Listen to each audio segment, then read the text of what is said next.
E eu vim falar sobre uma coisa que eu espero que todo mundo tenha algum convívio, ou tenha alguma coisa para trazer para mim de volta. Então, vou falar um pouquinho sobre toma e ressonância cardíaca na DAC. Por hábito, eu coloco conflito de interesse. Talvez o meu maior conflito de interesse seja eu faço isso todo dia. Eu gosto do que eu faço e eu vou puxar a sardinha para o meu lado. Então, se tiver alguém que faz ecocardiograma aqui, sinto muito. O pessoal da hemodinâmica também. Mas vamos lá. Eu vou começar falando um pouquinho sobre ressonância magnética, se funcionar. Não está indo. Mas para chegar lá, e eu vou falar para vocês, eu prometo que eu vou falar para vocês sobre tomo e ressonância na DAC, mas eu queria trazer um pouquinho de diagnóstico diferencial. Não está entrando.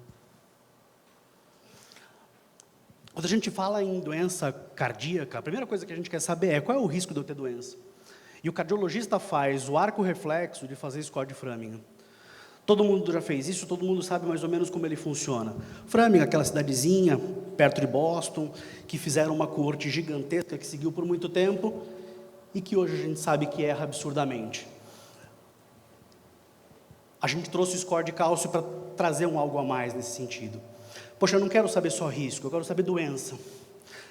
Para saber doença, eu vou atrás de avaliar a DAC propriamente dita. Eu vou fazer avaliação anatômica, eu vou fazer avaliação funcional, eu quero ver isquemia, eu quero ver perfusão, eu quero ver algo a mais. É suficiente?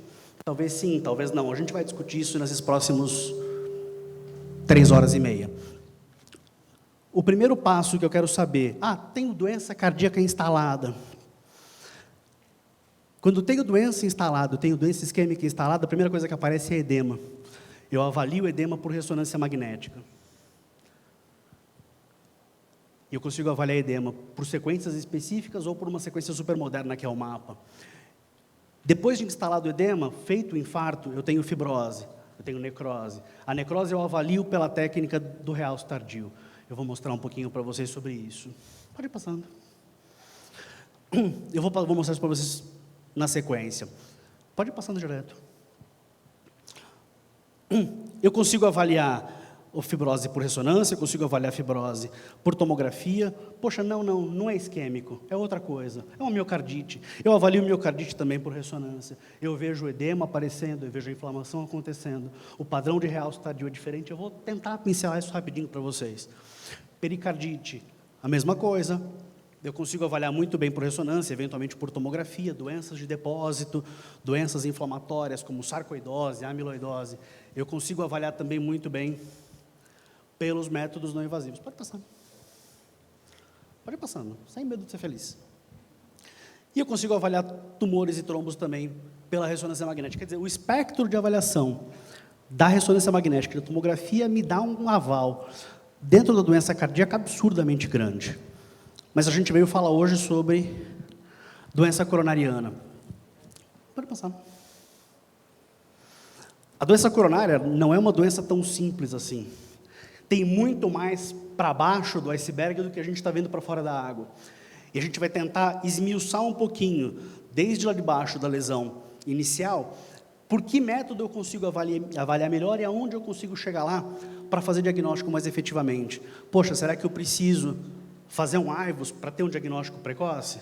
Eu não vou conseguir fazer isso. A hemodinâmica não quer fazer isso. A hemodinâmica não quer fazer diagnóstico precoce de uma lesão que não é tratável do ponto de vista intervencionista.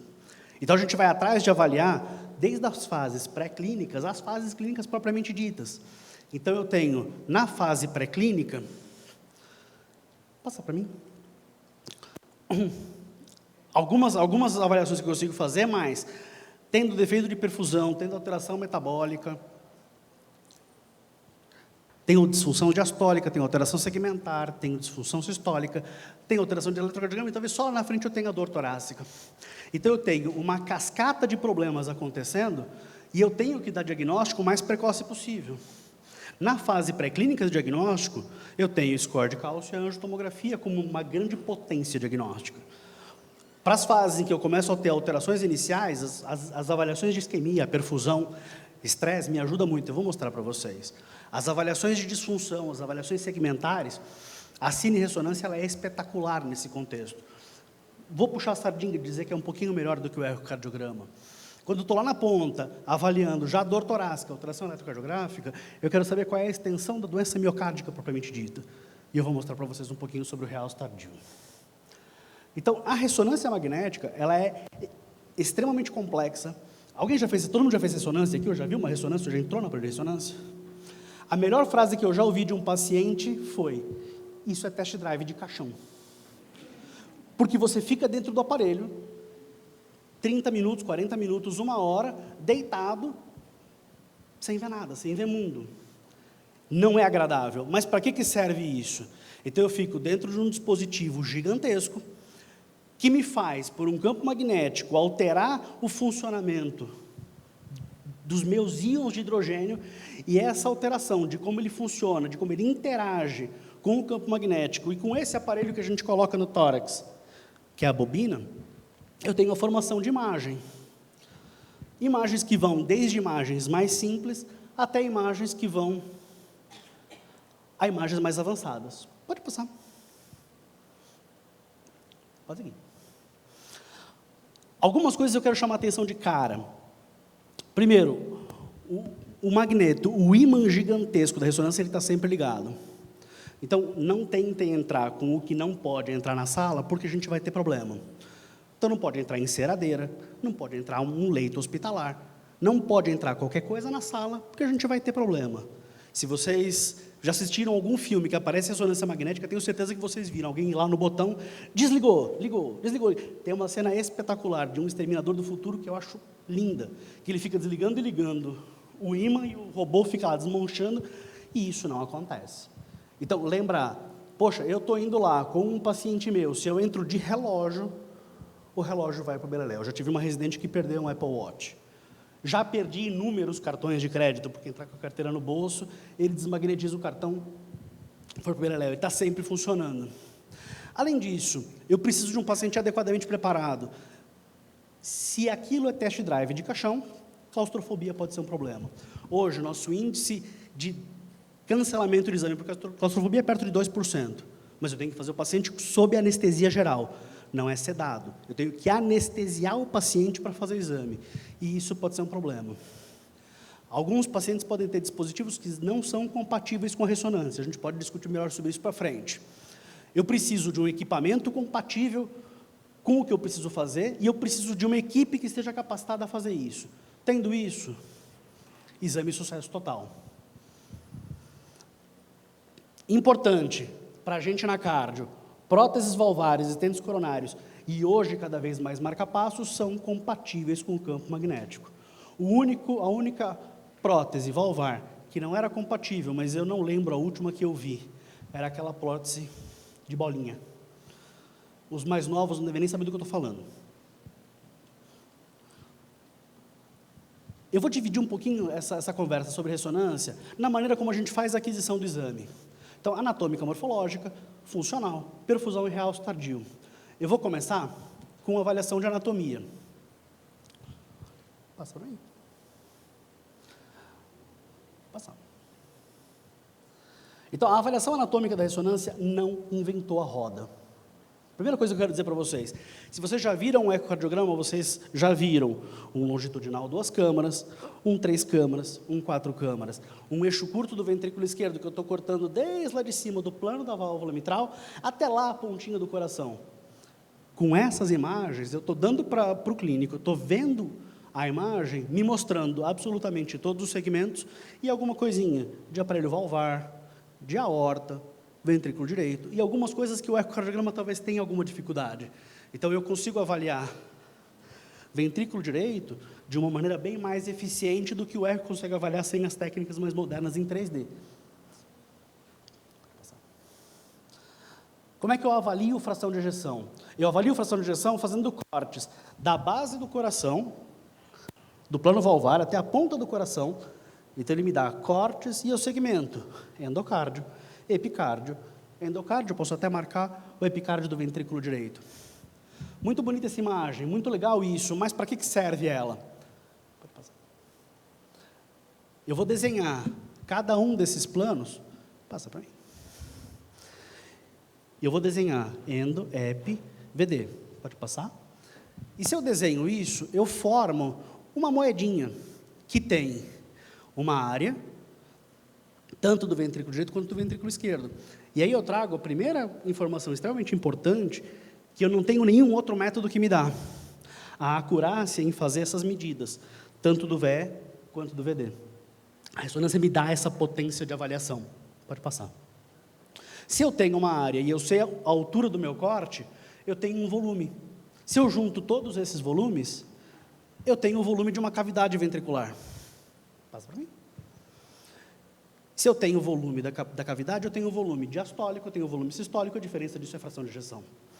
Então, é por isso que a ressonância magnética hoje é considerada padrão ouro para avaliação funcional bicameral, não só VE, como VD também. E aí, quando a gente está pensando em doença coronária especificamente, eu consigo avaliar segmento a segmento e tentar dizer quem que é culpado pela lesão. Passa por aí. Se eu corto, pegando essa pontinha de baixo do ventrículo direito, a porção inferior do septo e a parede anterolateral, eu tenho longitudinal 4 câmaras. Pode passar?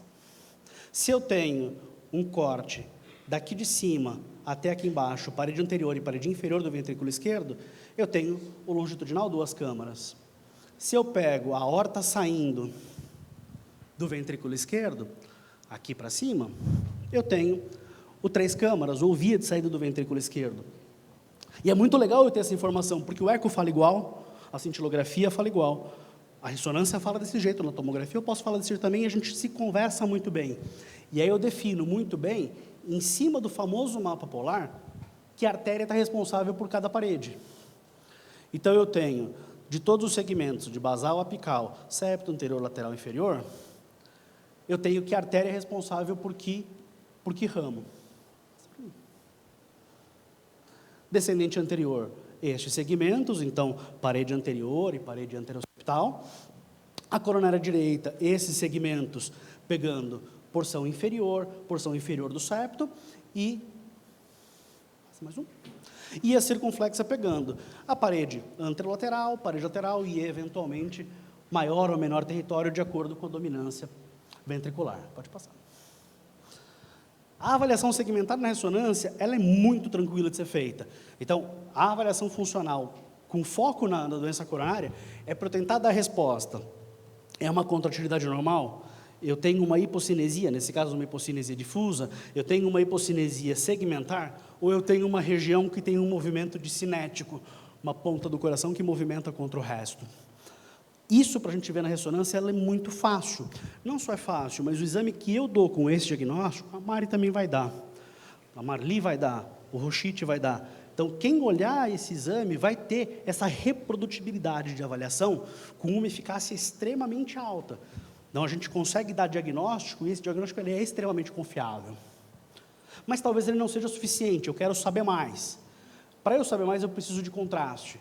Eu preciso de gadolínio. O gadolínio é um contraste extremamente seguro, essencialmente ele é um metal, ele é um lantanídeo extremamente tóxico para o corpo, mas que quando ele é feito dentro de uma molécula específica, ele pode ser utilizado com uma segurança absurda, baixíssimo índice de alergia, não causa toxicidade renal nenhuma, eu só tenho medo dele por uma coisa, se vocês quiserem a gente pode discutir no final, se eu não tenho tempo, vou me perder aqui. Adoro falar disso. Mas vamos lá, como é que funciona o gadolínio nos tecidos? O gadolínio, essencialmente, é um meio extracelular. Ele não entra na célula. Ele fica no vaso, passa para o extracelular, volta para o vaso e é excretado. Passa para mim. Então, ele entra... Pode passar. Ele entra e, algum tempo depois, ele sai. Ótimo, esse é o normal. Puxa, e se eu tenho alguma fibrose? Se eu tenho uma área de fibrose, ele consegue entrar. Passa para mim. Ele consegue entrar. Mas se eu tenho fibrose, nessa área de fibrose ele fica impregnado. Ele demora a sair. Demora a sair, ele faz um realce. Esse realce é tardio. O nome disso, todo imaginativo, é realce tardio. Pode passar.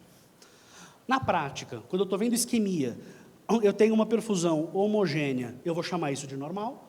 Eu tenho uma perfusão que falha em um território específico, eu vou chamar isso de defeito de perfusão.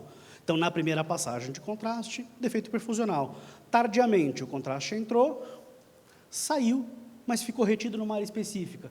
Esse é o realce tardio. Isso, para a gente, na ressonância, eu já mostro para vocês como é que isso funciona, é o equivalente à fibrose. Pode passar. Então, na primeira passagem do contraste, o que eu avalio é a perfusão miocárdica. Pode passar. O que eu posso fazer para avaliação de isquemia, tal qual a cintilografia faz com uma eficácia sensacional durante o estresse farmacológico. A eficácia dessa avaliação e essa acurácia é muito parecida em todos os métodos, já mostro um trabalhinho para vocês que fez isso. Mas, na prática, o que a gente tem de informação, esse é um trabalho já razoavelmente antigo, mas muito potente, me dizendo que o paciente que faz avaliação por ressonância, ele tem um nível de invasão, um nível de cateterismo sem angioplastia excepcional. Pode passar. Se sobrepondo à curva, inclusive, da medicina nuclear. Então, é muito parecido, tudo funciona mais ou menos igual. Então, na prática, de todos os métodos que a gente tem, talvez quem fuja da curva é o teste ergométrico, mas a gente não espera o teste ergométrico com a mesma eficácia da cintilografia, do ecoestresse, da ressonância. Ele tem uma eficácia mais baixa, a gente já sabe disso. Por isso, a gente precisa da imagem para associar diagnóstico. Passar. Eu vou colocar ilustrativo para vocês a ressonância com dobutamina. A gente não faz isso, ou se a gente faz isso, é exceção da exceção da exceção, porque eu preciso de um arsenal montado para que isso funcione absurdo. Em São Paulo, para eu fazer isso, é praticamente impossível. Eu tenho que pedir para o Papa vir, benzer a mão, e o pessoal da engenharia clínica para me deixarem fazer isso. Não faço. Mas ele funciona essencialmente como ecoestresse. Eu dou uma imagem inicial, eu começo a dar dobuta. Começo a dar dobuta, a contratividade começa a aumentar. Eu dou mais dobuta, a contratividade aumenta mais. Eu dou dobuta e estimulo com atropina, a função piora. Essa é a típica imagem de isquemia, do mesmo jeito que eu vejo no ecoestresse, eu vejo na ressonância com a dobuta.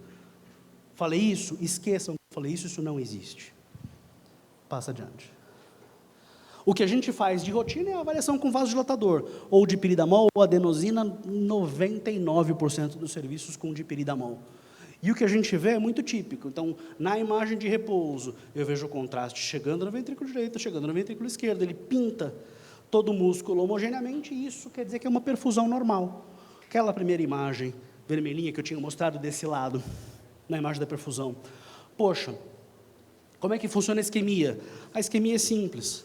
Todo mundo consegue ver essa imagenzinha aqui embaixo? Falhou aqui embaixo. É o mesmo paciente, aqui sem estresse, lá com estresse ele falhou. Passa o próximo. Pode passar. Aqui está maior, fica mais fácil de ver. Eu tenho perfusão, eu tenho contraste no VD, contraste no VE, e uma falha de enchimento na parede inferior do ventrículo esquerdo. Então, todo mundo consegue ver agora que falha, que fica preto aqui, e aqui ele fica cinza? O contraste entrou aqui em cima, não entrou aqui embaixo. Isquemia. Eu trouxe essa imagem porque eu poderia fazer a avaliação só visual. Então, eu posso fazer uma análise pura e simplesmente qualitativa e digo, positivo para isquemia. Perfeito. Lembra do slide todo coloridinho? Que território de artéria é esse? CD. Então, eu tenho uma isquemia envolvendo o território de coronária direita. Perfeito. A gente começa a avançar no diagnóstico quando a gente entra na perfusão. Pode passar. Quando a gente entra na perfusão quantitativa. Então, eu passo não só a dizer, existe uma isquemia visualmente, mas eu começo a apontar. Essa isquemia é de tantos % na parede, esse grau de isquemia, ele já passa a ser quantificado de uma maneira mais objetiva. Então, a gente já está começando a entrar nesse nível de definição. Pode passar. Na prática, qual é a validade disso? Paciente que tem isquemia positiva pela ressonância tem mais desfecho, independente do quadro. E isso, por si só, para a gente já é uma baita de uma resposta do método. Independente de eu dizer, existe doença em vaso epicárdico ou não, a ressonância estresse positiva implica em pior prognóstico para o nosso paciente. Falei de perfusão, vou falar de realce tardio. Injetei o contraste, passou entre 5 e 10 minutos, eu faço uma imagem tardia. Para ver o quê? Para ver o contraste que ficou retido, o realce tardio. Passa para mim. Para que me vale dizer isso? Me vale dizer isso porque eu consigo diferenciar de cara duas possibilidades. Eu consigo dizer se essa fibrose no músculo ela é isquêmica ou não. Pode passar. Na doença não isquêmica, normalmente eu vejo múltiplos focos, normalmente não contíguos. Na área isquêmica é aquele território específico. Pode passar. Não só é um território específico, mas na doença não isquêmica, o subendocárdio está poupado. Eu até posso ter acometimento, a gente pode discutir sobre isso em outro momento, mas a doença isquêmica ela é obrigatoriamente subendocárdica. A isquemia ela sempre vai começar subendocárdica. Você não fala, poxa, é um infarto subendocárdico. A gente está acostumado a falar isso na cardio. Pode passar. E mais do que isso, quem infarta é a coronária. Então, a área isquêmica ela está restrita àquela coronária acometida. A gente consegue fazer diagnóstico muito bem sobre isso. Pode passar. E a gente tem alguns trabalhos bem interessantes mostrando qual é a validade disso. Esse é o primeiro. Raymond King, lá para 99, soltou essa primeira publicação, que ele mostra o quanto que o que realmente é fibrose. Aqui numa peça anatômica, isso é um infarto que ele provocou em cachorro. Mas aqui, ele infartou, curou, aqui ele infartou, realce tardio, eu tenho a área de lesão definida. Então, bate muito bem o que é realce tardio com o que é fibrose, e isso a gente já fechou muito bem. Qual é o próximo passo? O próximo passo é dizer, e aí, o que eu faço com isso? Vem esse segundo trabalho dele, que é extremamente potente, a gente usa até hoje a referência dele. Pode passar. O que ele mostrou? Ele mostrou que, se eu tenho fibrose até 50% da espessura da parede, a chance de recuperação funcional é muito maior do que quem tem transmuralidade nessa fibrose. E isso é muito legal, porque eu quero dizer para o meu paciente, assim, olha, você vai passar por uma cirurgia, você vai passar por uma angioplastia, você vai passar por um procedimento, mas ele não vai servir de nada. Você já recua. O próprio intervencionista, o próprio cirurgião vai recuar. Ou ele vai falar, ok, eu não vou tratar a circunflexa, porque o território da circunflexa é perdido, mas eu vou tratar a DA porque ele é um território viável. Dá para a gente pensar nesse contexto. Pode passar. Aqui eu tenho a alteração segmentar. Então, eu tenho aquela primeira avaliação funcional com uma acinesia do septo apical, e aqui, essa imagem, daqui até aqui, realce tardio, fibrose, daqui para cá, músculo viável. Então, aqui eu tenho uma isquemia definida pela fibrose, com viabilidade. O aneurisma ventricular, então aqui eu tenho uma discinesia, eu tenho um movimento que vai contra o movimento da sístole, e uma fibrose transmural. Aqui, músculo completamente perdido, não tem por que eu querer mexer, ou querer fazer uma cirurgia, ponte de safena, ponte mamária, não vai me ajudar em nada. Pode passar. Esse é um exemplo muito legal que mostra isso super bem. Repara aqui em cima que a parede anterior não contrai, ou contrai extremamente mal. Tanto nesses cortes, quanto aqui no duas câmaras. Repara que essa porção aqui de cima está fininha e não bate. Quando a gente faz a imagem do realce tardio, só essa laminazinha bem fina, branquinha, é fibrose. O que quer dizer isso? Menos de 50% tem alteração segmentar, o paciente foi submetido a angioplastia da descendente anterior. Se vocês conseguirem ver aqui embaixo, compara esta imagem com essa imagem, e a gente vê o quanto que recupera a função numa situação de viabilidade preservada. Por isso que a gente fala, é viável? Trata. Não é viável? Não trata. Pode passar. Talvez o extremo da gravidade disso seja o que o próprio pessoal da hemodinâmica fala, sai da sala já com aquela cara meio torta, porque você faz a imagem da CID, você até tem um vaso aberto, mas você não tem clareamento do contraste. Na hemodinâmica eles chamam isso de no reflow, a gente chama na ressonância isso de no reflow. Como é que eu vejo isso? Repara que está super pretinho o músculo. É um grau de isquemia tão grave, é um grau de sofrimento do miocárdio tão grave, que nem o contraste consegue entrar, nem ele chega. Então, a microcirculação foi tão destruída, ou tão ocluída, que isso me faz essa imagem. Passa o próximo. Para a gente, o significado na ressonância é, eu vejo essa imagem de no reflow, eu tenho um risco maior de mortalidade. Então, para estadiamento da doença coronariana nesse grupo de paciente, a ressonância ela é essencial. Aliás, saiu anteontem, no Europeu de Cardiologia, que para avaliação de miocardiopatia, ressonância magnética é nível de indicação 1 como avaliação inicial. Já não está entrando mais na avaliação na frente. Exatamente por esse grau de informação que eu dou para vocês. Eu vou pincelar rápido, são só 2 horas, sobre realce tardio e doenças não isquêmicas. Pode passar. Eu mostrei para vocês lá atrás que aquele foco, vários focos, não subendocárdico, não respeita território coronariano, são típicos das doenças não isquêmicas. Miocardites, chagas, amiloidose, sarcoidose. E a importância dessa informação do ponto de vista de realce tardio, pode passar, é que esse paciente que tem realce tardio na doença não isquêmica também morre mais.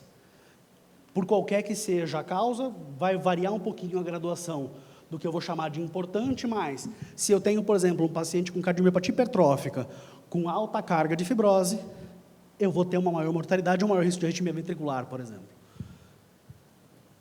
Mais um dos slides que eu quero que vocês vejam e apaguem depois da retina. Angiorressonância de coronária é uma imagem que existe. As que eu tentei fazer me demoraram 1 século e não ficou tão bonita assim. Para a gente afinar o protocolo e fazer ele funcionar dessa maneira, via de regra são protocolos longos, são protocolos extensos, e que não são tão claramente diagnósticos como o que eu já mostro para vocês na tomo. Então, não existe na prática angiorressonância de coronária. Se vocês tiverem vontade de pedir, conversem com o teu imaginologista e vejam qual é a disponibilidade e o que dá para fazer. Via de regra, olhem essa foto e apaguem da retina. Pode seguir. A tomografia, como é que a tomo funciona? A tomo ela é um monte de aparelho de raio-x enfileirado, girando loucamente para produzir uma imagem do coração de ponta a ponta. Então, tecnicamente, a tomografia ela é bem mais simples de entender, bem mais fácil de funcionar do que a ressonância. E a informação que ela dá, ela é direcionada. Pode passar. A gente vem em uma evolução de equipamento muito grande, que em um certo ponto, lá perto de 2010, deu uma parada. E mais recentemente, com dupla energia, com photon counting, começa a vir aparelhos novos, que alguns a gente nem tem no Brasil ainda, e que vão trazendo mais definição de imagem.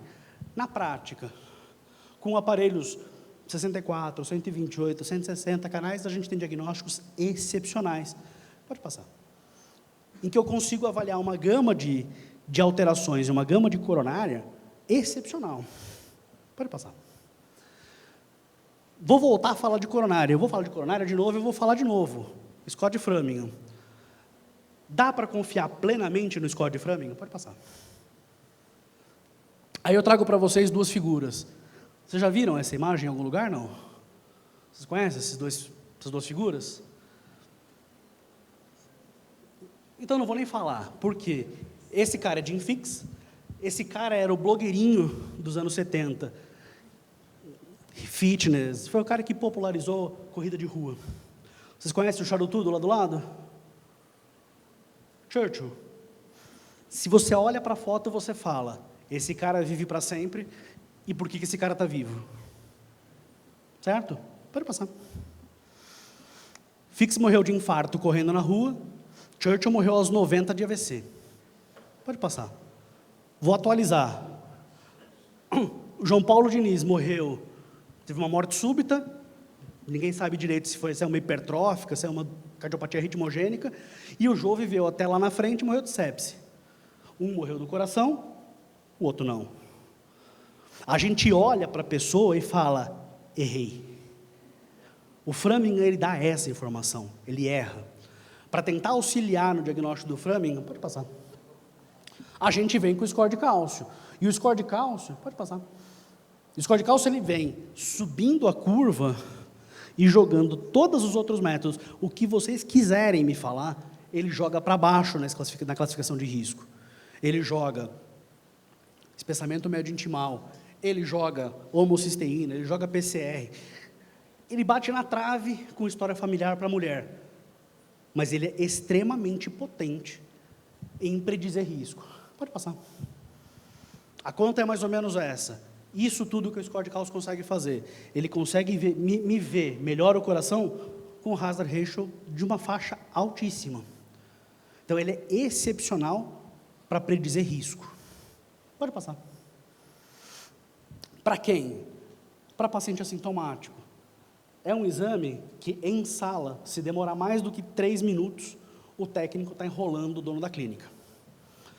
Porque ele é um exame para deitar, fazer a aquisição e sair. Não me importo com frequência cardíaca, não pego acesso porque eu não vou injetar contraste. Entrou, saiu.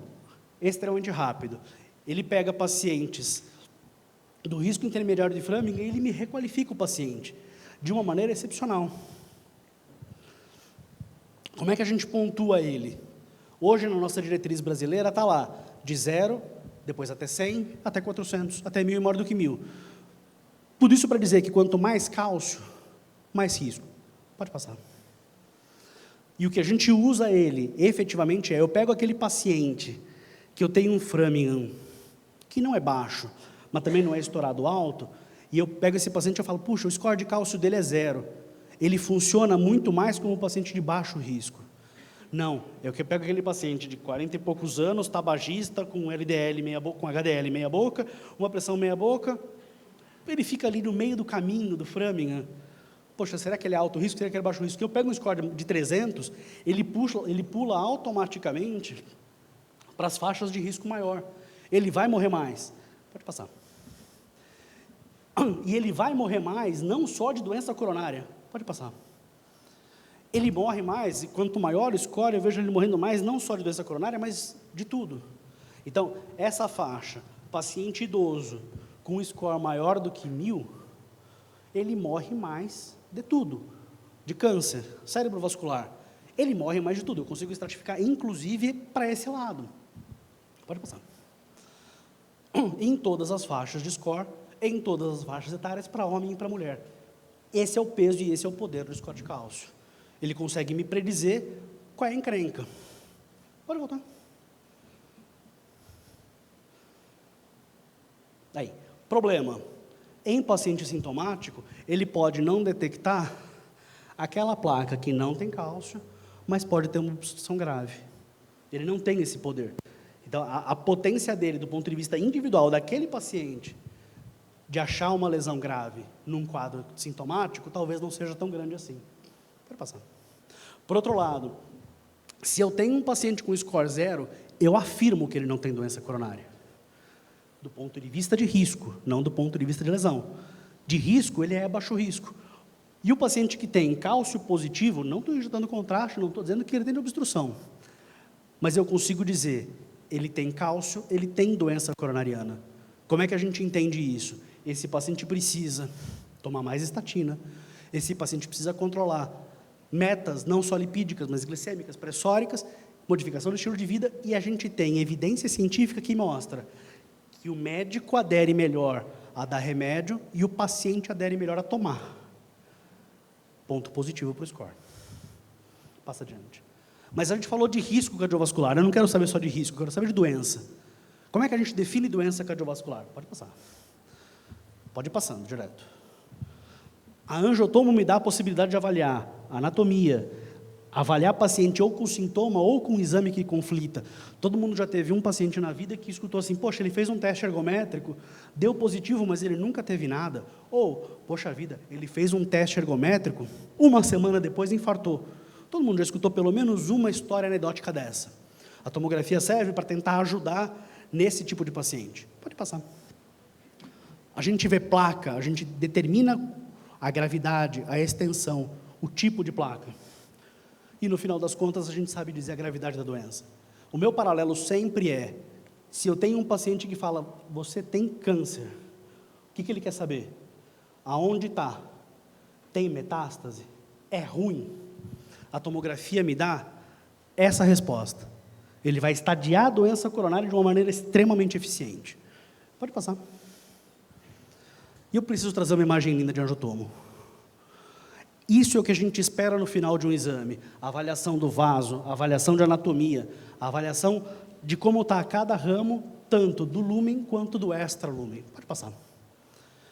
E aí eu caracterizo a placa, ou daquele paciente que não tem placa, ou de uma placa calcificada, ou de uma placa calcificada e não calcificada, uma placa mista, uma placa não calcificada com uma estenose leve, uma placa não calcificada com uma estenose importante. Então, esse é o grau que a tomografia consegue trazer de diagnóstico e consegue dar de informação. Pode passar. Não só de dizer como é a placa, mas ela faz obstrução de nada a importante. Eu consigo caracterizar, e hoje a gente vem errando cada vez menos nessa graduação específica. Eu consigo trazer mais informação com uma acurácia extremamente alta. Pode passar. E a gente vem evoluindo na avaliação histológica da placa para dizer não só é uma placa que existe, mas é uma placa de alto risco, é uma placa de maior vulnerabilidade, é uma placa que faz um remodelamento excêntrico, é uma placa que tem pontos de calcificação ou baixa densidade, ou que eu tenho um realce periférico da placa com risco de ruptura mais precoce. Então, essa placa, não necessariamente ela é aquela placa, poxa, 70%, placa grave. Não necessariamente. O pessoal da hemodinâmica sabe muito bem disso, que muitas vezes o paciente faz um infarto com supra, vai ver a lesão depois de trombólise e tem lá uma plaquinha de 30%, 40%. É aquela plaquinha não calcificada, mais frágil, mais fácil de achar que vai passar em branco. Esse é um caso que eu vi essa semana. Mentira, ontem. A gente consegue muito bem avaliar. Pode passar. A gente consegue fazer a avaliação de quem no ecocardiograma faz e ver, poxa, que imagem esquisita é essa? É o hack sign. Eu tenho uma coronária passando por trás do coração e fica uma imagem meio subjetiva. Poxa, o que é isso? O paciente engoliu um canudo? Não. Pode passar. Não. É a artéria que passa por trás da aorta, entre a aorta e o átrio, fazendo um trajeto anômalo. Para a tomografia, isso é muito fácil de ser visto.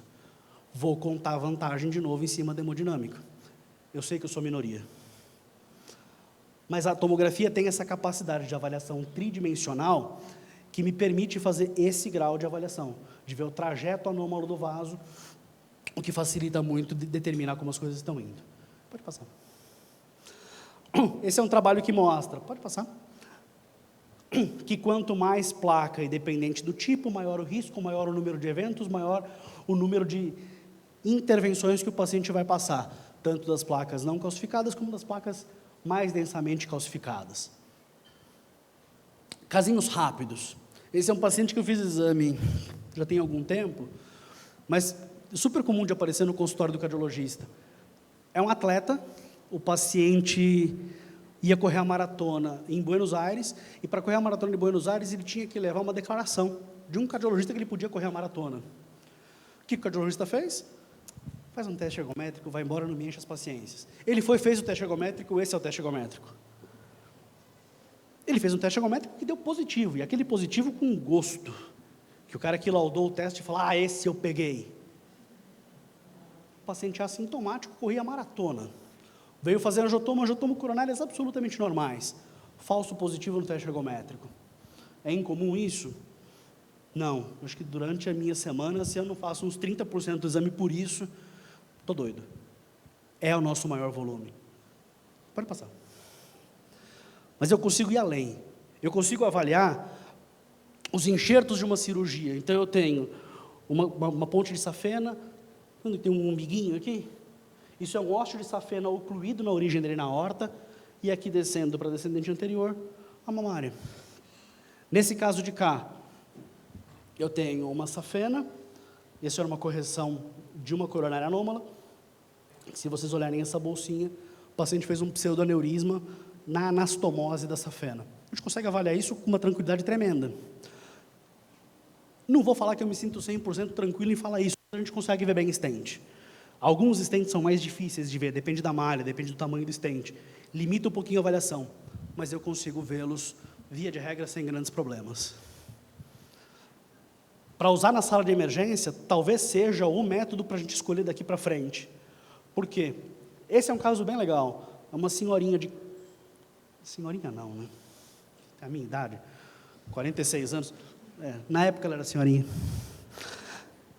Veio, eletrocardiograma normal, dor no peito, dor já chegou no PS, desaparecendo ou desaparecida, colheu 3 troponinas, fez 3 eletrocardiogramas, 3 exames normais, paciente completamente assintomático, enchendo para covar do médico do PS, me dá alta.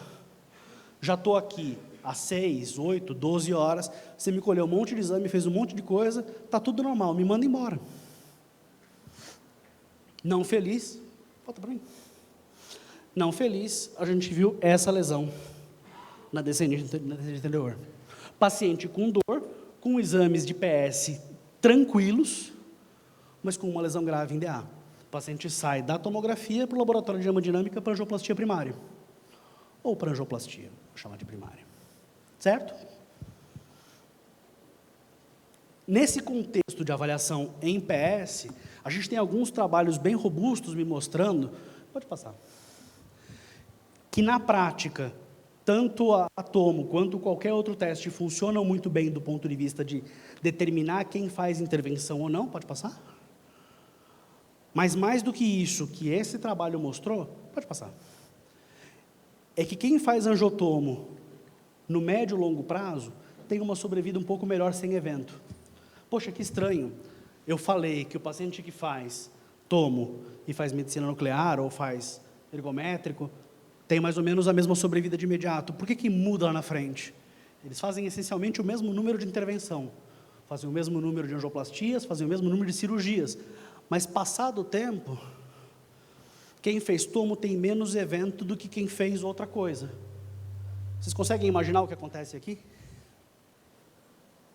O paciente que faz tomo e tem lesão que não vai para a cirurgia, tem lá 30% na DA, 40% na direita.